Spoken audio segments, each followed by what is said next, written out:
j'ai trouvé une situation qui était catastrophique, qui d'ailleurs a compté pour beaucoup, Madame Royan, dans la défaite de vos amis, du gouvernement auquel vous apparteniez à l'époque.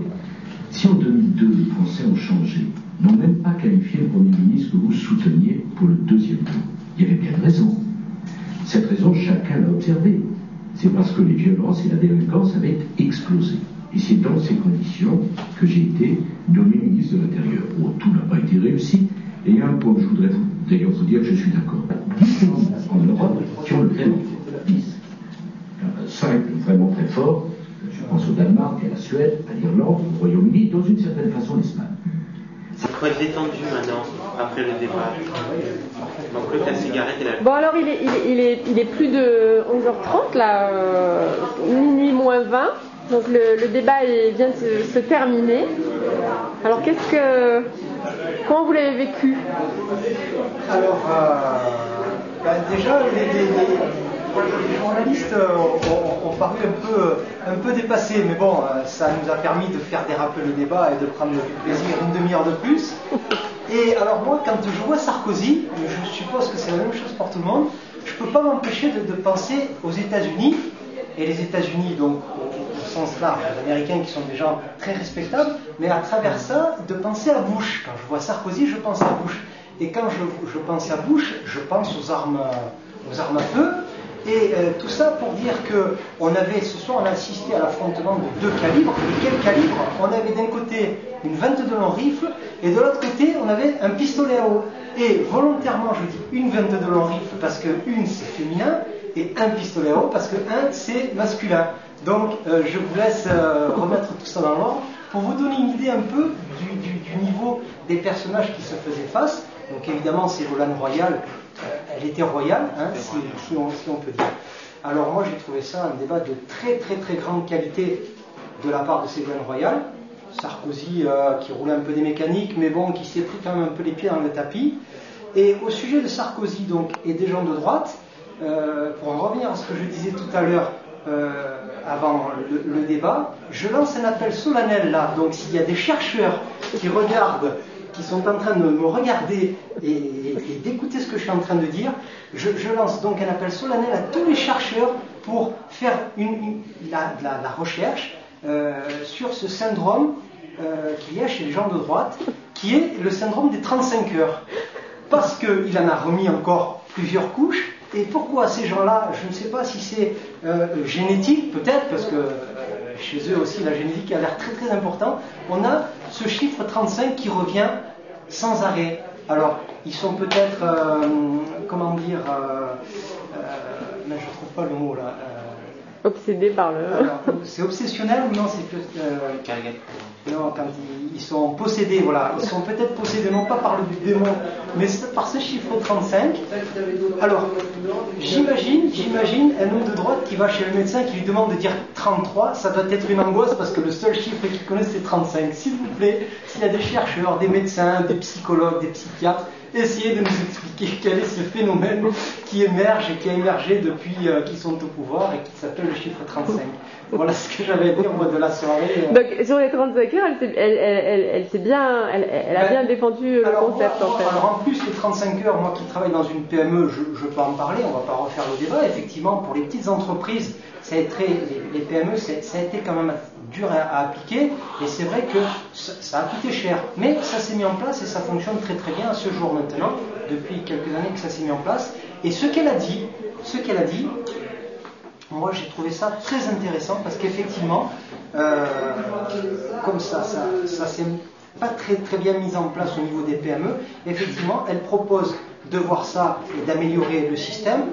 On va y aller à fond, il n'y a pas de problème. D'accord. Donc toi Sébastien, qu'est-ce que tu en as pensé? Tu es encore un peu plus confiant? Non, je voudrais dire que pour les années-ci, on pouvait croire que Sarkozy, quand il citait Jaurès et Blum, c'était... Oui, bon, allez. Les années-ci qui croyaient que Sarkozy ressemblait à Jaurès ou à Blum, parce qu'avec tous les noms qu'il nous a cités, on peut en faire une liste de 20 pages, et la plupart étaient de gauche et pas de droite. Là, ça se voit bien que c'est une politique de droite, rien qu'en refusant la rentrée de la Turquie en Europe, et en disant, bon, travailler plus pour gagner.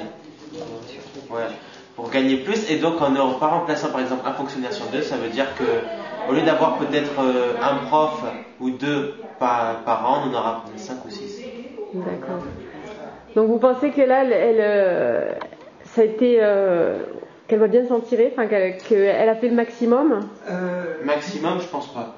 Mais elle a bien, franchement, ça serait bien brouillé, mais elle a pas fait le maximum. Moi, j'avoue que j'ai été bluffé.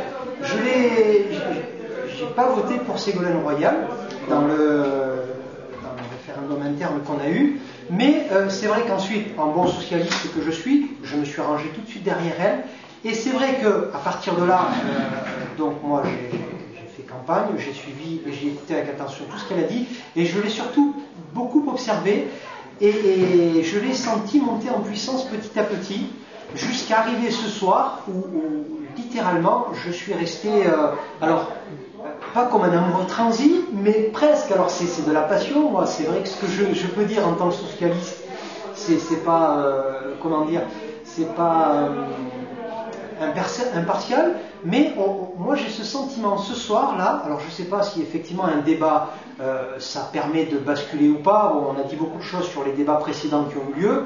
Maintenant, essayer de voir où se fait la différence, si elle se fait réellement ou pas.